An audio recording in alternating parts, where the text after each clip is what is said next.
Welcome to Mansion House. I'm Alderman Vincent Keaveney, the 693rd Lord Mayor of the City of London. Just before I took office, I was lucky to be in Glasgow myself to witness what many are calling the Finance COP. We are here today to look back at COP26 in Glasgow and what we were able to achieve through GHS, the Green Horizon Summit, as well as looking forward into 2022.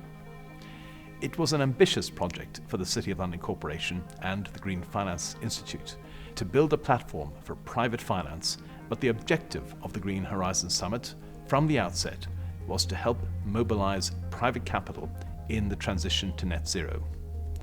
It highlighted the central role that financial and professional services will play as we move to a climate-resilient and nature-friendly economy. I feel we largely succeeded, and I would like to take a moment to thank my predecessor, William Russell, for his work around the Green Horizon Summit. In Glasgow, I was encouraged to see so much ambition, collaboration, and most importantly, a clear focus on action. Perhaps best exemplified by the $130 trillion committed to the Glasgow Financial Alliance for Net Zero. I suspect that we are now at a point of critical momentum in private markets, and we must leverage that momentum and focus on delivering action against short-term targets. I'm delighted to be joined today by Catherine McGuinness, Policy and Resources Chair at the City of London Corporation. Catherine was present for most of GHS at COP and led many of the policy discussions on our platform. Catherine, you were present for almost all of GHS at COP26. I'd really be delighted to hear your overall impressions of the summit. I was very heartened by what I saw in Glasgow, by the momentum that I felt, by the commitment that I heard. This felt very much the finance COP, with the finance sector out in force from across the globe. And I think the UK really leading the way, particularly with our Chancellor. Of course, we saw Finance Day at the beginning, and the three big announcements that we heard there around GFANZ, the $130 trillion of assets under management with a view to achieving net zero, the International Sustainability Standards Board, which from my point of view was a very significant announcement, and of course the Chancellor's announcement about large companies publishing their roadmap towards net zero. What we now need to do is carry that forward and actually deliver. There's a lot of work to be done, but Glasgow left me feeling that we are on a very positive trajectory. And there was a significant amount of global collaboration in evidence in Glasgow. There absolutely was, and we saw very high-level participation from across the world from the financial sector. Very strong contributions from the US. And we had Mike Bloomberg and we had Larry Fink coming through our own base, for example, but we also saw participants from Europe and from wider afield. Very much played into a big focus for us, which was around how do we ensure that finance flows into emerging markets. It was really important to have the wider picture seen, because in order to achieve net zero, we need to ensure that finance does flow into some of the places which have the greatest need. It's absolutely vital that transition is inclusive and that transition is just. We also, of course, need to look at consistency in global standards or in baselines, and that was why we were very focused on how to develop a global playbook. Catherine, would you like to tell us a little bit about the progress that's been made on financing green and greening finance? Well, let me start with greening finance, and I think we made significant progress there with the announcement in particular of the International Sustainability Standards Board, because as we all know, what gets measured or what gets reported gets managed. That's going to put a real focus on what firms do, and we look forward to working with that initiative. On financing green, well, of course, there was the great headline-catching announcement of GFANZ and the $130 trillion of assets under management. We now need to see that mobilised. We now need to see that money flow into the road to net zero and flow also into the emerging countries that may be at most need of help with adaptation or with other initiatives to deal with the road to net zero. Well, the scale of the net zero challenge is such that it will require collaboration, that public and private finance coming together. What are your thoughts on that, Catherine? Absolutely. Public finance can't deal with this alone. It needs to mobilise those huge pools of private finance if we are to achieve, as we have to, net zero in time. And that will require looking at our frameworks, looking at our models of cooperating, looking at how public and private finance can work together. So there is a lot of work yet to be done on that, but absolutely critical that we do find ways of unlocking those huge pools. There was a lot of discussion around carbon, but also nature at COP26. Clearly the world is beginning to move on, thinking about the voluntary carbon markets, carbon pricing, but also pricing nature. I'm just interested in your thoughts on that development. It was very good to see how discussions at COP realised that carbon and nature are two sides of the same coin. We can't tackle issues relating to one without tackling issues relating to the other. It will be very interesting to see what the announcements around Article 6 mean for carbon, but it's clear that we have a lot of work to do to develop a voluntary carbon market with integrity, and that's something which we will be very committed on continuing as we move forward. It's going to be really vital that we look at how nature can be embedded into financial decision making, and initiatives such as the TNFD are going to be important as we take that forward. Something to look at as we work towards COP27. Our platform at COP26. I'd be really interested to hear your views about how it went, the success of the platform, and indeed the partnerships, the collaboration we had with those who were supporting us on that platform.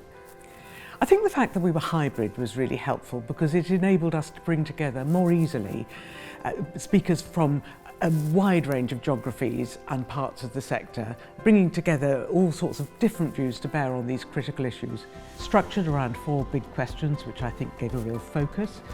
And we were able to invite a diverse range of speakers into our studio as well. We need to remember that the UK, together with Italy, has the presidency of COP26 for the rest of the year until COP27. We in the City of London, together with the GFI, stand ready to help support as we ensure that we really do mobilise, that we really do see action on some of those commitments that were made at COP26, and that we really do turn the dial on this really critical transition. I'm delighted now to introduce some highlights from GHS at COP26.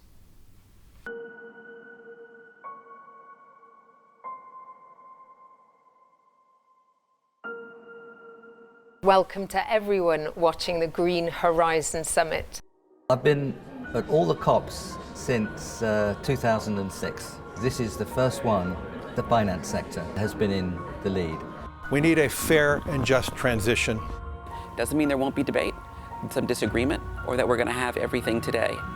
It feels as though right now finance is actually getting ahead of regulators, getting ahead of governments. But does there need to be guidance coming from the top? In many cases, the private sector is moving more rapidly. I feel a real energy and momentum. I think this is the end of the beginning for finance with GHS. In other words, we've come now together, moving from climate as risk to finance as a solution. When you set an audacious goal, it says it's in the art of the possible. We find ourselves today here in this place at this moment, standing at the precipice of an enormous opportunity. Green finance has reached a point of critical momentum.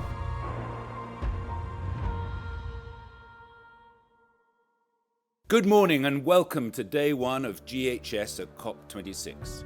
Today's theme is how can we finance transition and growth? My name is Axel Threlfall, editor-at-large at Reuters. It's my job to moderate what I have no doubt will be a fascinating, lively and important discussion this morning.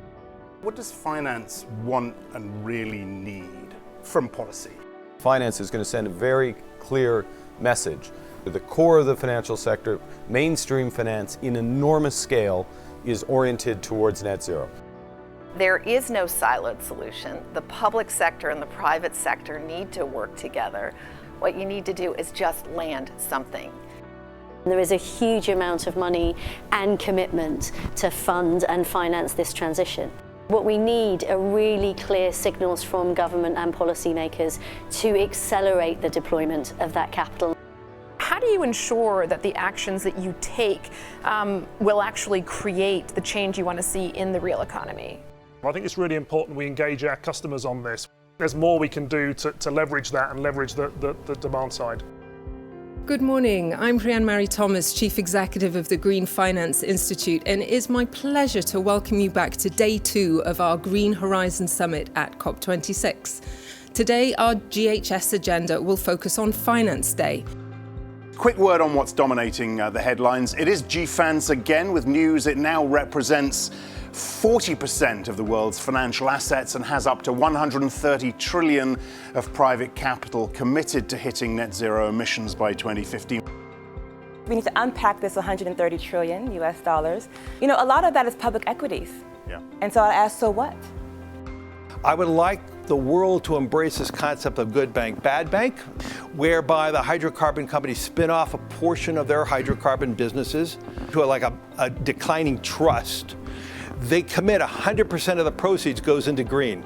So they rapidly expand their green, but they still have the business model of managing their IO stream downward, the hydrocarbons, and it's very public, it's transparent. To systematically go through the investment portfolios, to look to weight them and tilt them towards greener investments, to look to take a very active stewardship role, as Larry was saying, with the companies we invest in. I'm not a believer in just exclusions from the get-go at all. I think we need to work with companies to bring about a transition, and as a result, invest significantly more. We know that the scale of the net zero challenge and the investment required is huge.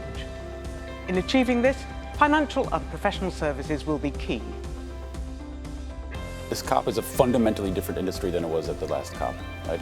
This is an industry that is aggressively moving towards the net zero equation, right, with a set and a level of commitments and even voluntary commitments that would have been unheard of at the last COP. We have built a massive pool of capital ready to be deployed to tackle the climate crisis. We know the direction.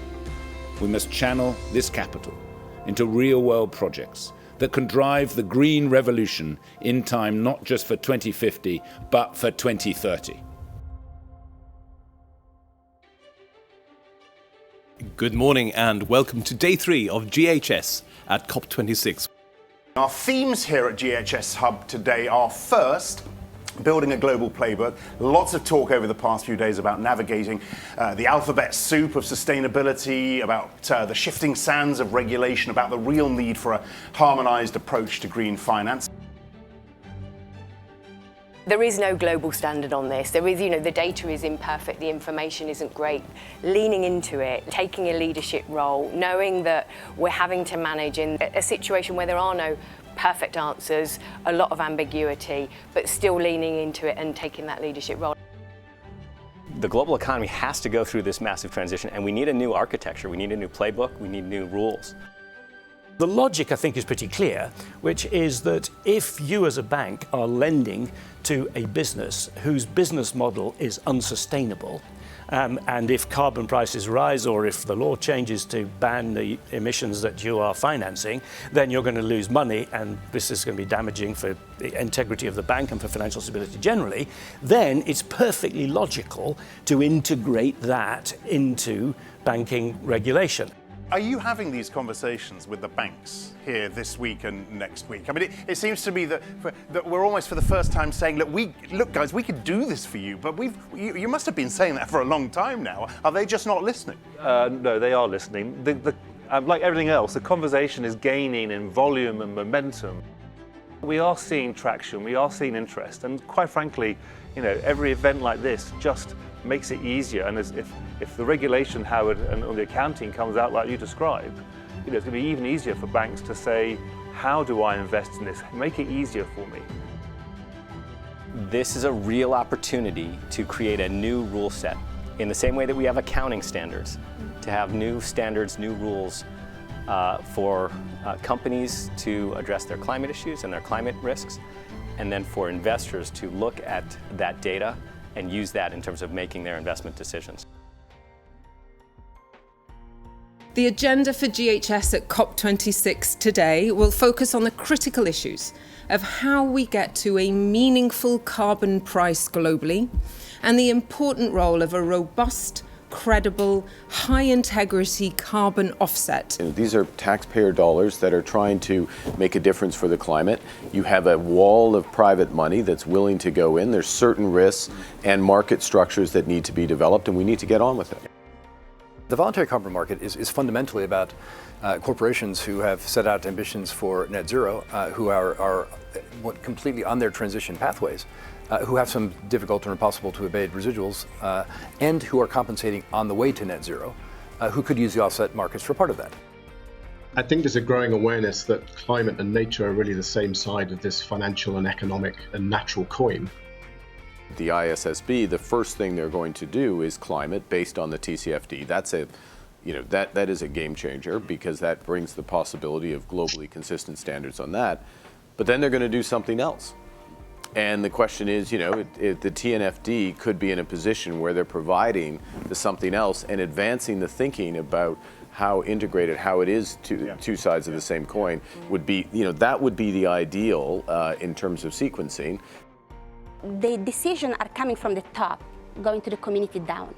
But no, the communities, and especially the indigenous communities, we all recognize we protect 80% of the world's biodiversity. When we protect it, we do it in our land, in our territories. So those resources are on the ground for those communities. So how the governance structure can change the way of operating from top to down, but go from the down to top. One of the things that we've seen the TCFD do so successfully is elevate the dialogue to that board level. Climate risk is finance risk. We want to get to the point, nature risk is finance risk. Let's not forget that part of this story here is to make sure that we find mechanisms. And carbon credit is not the only mechanism, but to transfer money from the global north to the global south to develop and preserve what we all want to be preserved, which is ultimately nature. I mean, when you start to look at the numbers of how fast these things are being lost, you can't help but want to see immediate actions. Welcome everyone to the fifth and final Wake Up show here at the South Rotunda in Glasgow. A couple of headlines worth a mention. A surprise joint statement from the US and China last night that they'll work together to limit global warming. The world's two biggest emitters will focus on measures to reduce methane emissions and tackle deforestation. This isn't just about volume. We all talk about big numbers, but it's also about destination and where this money goes. There is an urgent need to channel more money from rich countries into developing countries. But I think that the solution is within reach. I think that the private sector is moving. There is a clear conscious of not just the moral imperative, but the commercial opportunities which are behind, that capital shift to emerging markets and developing economies to promote sustainable development and to fight climate change in particular. And I hope and expect that we will be able to provide the solutions with the right amounts of capital at pace and at scale.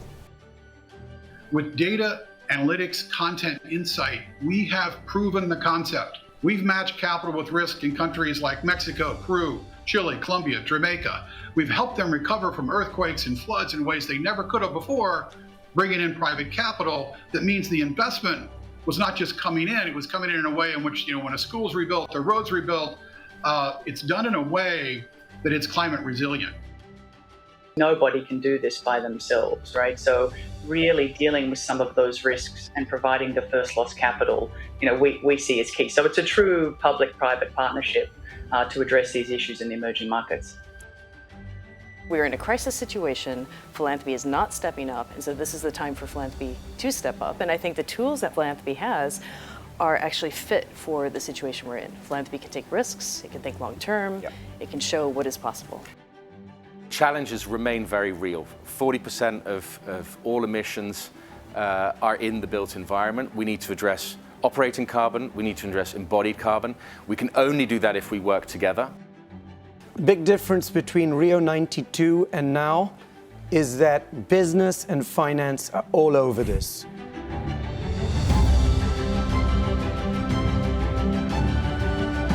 Green Horizons Summit has just been fantastic in terms of its convening power of bringing people together in a way that will really influence the outcomes in the years to come. If this COP is going to be a real inflection point, we need to absorb its lessons and deliver on its ambitions. We've got tremendous momentum. We've got to scale up, and quickly. By bringing the finance sector together and all of those elements, you're seeing the real collaboration and commitment that's happened. Being here at COP26 is amazing, because at COP4 I didn't find a single other person from finance. Here you're tripping over them every 5 minutes. It's absolutely fantastic. Going forwards, we need to make sure that the right tide rises, the right tide of sustainable finance. As we're investing in renewables, in energy efficiency, it's important that we make sure that they don't wash away in a flood or melt in a heat wave. And nature can play a huge part in both absorbing carbon but reducing the impacts, the physical risks of climate change. The Green Horizon Summit is the beginning of a different kind of a dialogue, a dialogue in which we all have common commitments. GFANZ is bringing us all together and integrating what we're doing, and we're now thinking about how do we go from commitments to action. What I think GHS at COP26 has done is it's brought together finance and how finance is going to be used and mobilised to get to all the targets that we need to get to, and I think that's very exciting. We have a lot of work to do, and I hope that COP26 will result in increased ambition and more bold and brave action. The Green Horizon Summit, it's a tremendous force for good, really making a difference here at COP26.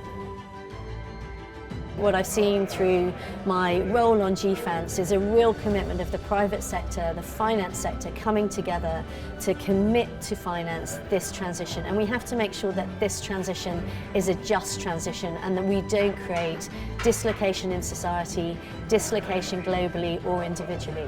But getting going, the money is there, the finance sector is committed to making this change. So important that we look at a just transition, that we look at what we can do to carry people with us through that and find solutions to their challenges. But it's clear from the science that we do need to move, and we do need to move at pace. And I very much hope that we'll see significant delivery following this COP. We've seen over the COP conference how that capital is available to be deployed. So I want to, over the year ahead as Lord Mayor, look at ways in which that capital can be deployed effectively, can be mobilised, look at some of the structural barriers, the regulatory barriers that are there preventing it happening, and seeing what we can do to resolve those so that we actually get that capital moving in the direction it needs to move in. And now I'm delighted to welcome Mark Carney and Nigel Topping for some comments on what we've heard. Hello, it's Mark Carney. It's remarkable that we have come to this day. So much has been packed in since the first Green Horizon Summit a little less than 12 months ago. It was a remarkable event. I want to give full testimony to the Lord Mayor, to Rhian-Mari, to the team for an absolutely extraordinary support and leadership over the course of the UK's COP presidency. It truly has been transformational. I think it has shown the city in its best light, and it has shown the future to the city and to the world. And I think in many respects has given us hope that we can meet this enormous challenge. We will be judged by our actions, by the emissions reductions, by the quality of the transition, just transition, and also, and something that has come very clearly through the work together, including in Glasgow, has been the importance of being nature positive alongside the transition to net zero. A big topic, a topic that has to be urgently addressed, but one that I know the city can help us address. So look, with that, I've run out of time as usual. I want to thank again the Lord Mayor, William Russell, for his personal leadership, the City of London Corporation, Rhian-Mari for your leadership, your intellectual leadership and drive, and everyone who's made this past year a success, because it had to be a success. And of course, we have to build on that platform going forward. Thanks very much. Hello, my name is Nigel Topping. I'm the UN High-Level Climate Action Champion for COP26. And it's a pleasure to be with you. A few reflections on COP26 and the path forward to COP27. I mean, first of all, my role is to work with everyone except for government, so particularly the private sector, both finance and industry, and local governments, who, of course, are the vectors of transformation, of disruption, of implementation. They're the ones with the levers, the resources to actually implement the solutions to the climate crisis. That momentum, that ambition, and that evidence of action is really helpful in driving what we call the ambition loop in helping governments take bolder policy decision, which in turn, of course, cranks the handle on that loop. So that feedback between public and private, and between national and local government, really important and very much in evidence in Glasgow. And we saw that ambition loop being cranked across every sector of the economy. And we saw that real dynamism from the private sector being reflected in the final decision text of the Glasgow Climate Pact. So let's look forward to COP27 then. I think first thing to say is it's got to be about turning headline commitments into very specific plans that lead to action. I think that also plays to the strengths of the Green Horizon Summit and the City of London in being, the global centre of innovative financial solutions for real challenging problems. And that, I think, is the exciting thing, and the thing that I'm really looking forward to the Green Horizon Summit continuing to be a place where the best minds around the nexus of the climate crisis and private finance come together to solve for how do we accelerate that transition to a zero carbon, resilient world where actually the global economy is much, much bigger than if we don't make that transition. Thank you. As we heard from Mark, Nigel and many of our GHS speakers, we've now reached a point of critical momentum. Never before have we seen so much commitment in the transition to a climate-resilient, nature-friendly economy. As we look ahead, the City of London Corporation, along with the Green Finance Institute, will continue to work with our partners across finance and professional services to mobilise private finance in the transition to net zero. We're delighted that the Green Horizon Summit model, with its innovative hybrid structure, has gained such recognition, and will look to build further on the collaborative and action-orientated nature of our platform through 2020 and up to COP27 in Egypt. And I'm now delighted to introduce Rhian-Mari Thomas, Chief Executive of the Green Finance Institute, for her closing remarks. It's been both a challenging and rewarding 2 weeks here in Glasgow. But standing here today, there is definitely reason to be optimistic. Never before have we seen and heard so much enthusiasm and commitment to the transition to net zero from across the financial sector. And yes, we will need detailed transition plans, innovative financial mechanisms, and robust regulation to ensure promises are kept and commitments are converted into capital. But at COP26, private finance has laid down the gauntlet to policymakers and public sector financiers, and we all need to step up if we are to seize the opportunity to finance the transformation of the global economy in line with the science. We need to build trust between the public and private sectors, foster the collaborative willpower needed to take this agenda forward, and ensure that all actors and voices are brought to the decision-making table, including those of local communities and Indigenous people, who have long been the stewards of our most precious resources. I'd like to say a huge thank you to all of our partners, speakers and participants who have joined us. We must now continue to use this momentum and our platform not only to foster conversation and call for action, but to deliver action ourselves. And that is our commitment at the Green Horizon Summit, at the City of London Corporation, and at the Green Finance Institute. Because if COP26 is to go down in the history books as a success, it must mark the inflection point when the challenge of halving emissions by 2030 and of reaching net zero by 2050 became our collective goal. It has to be the moment when we realise that this isn't an issue for others to solve.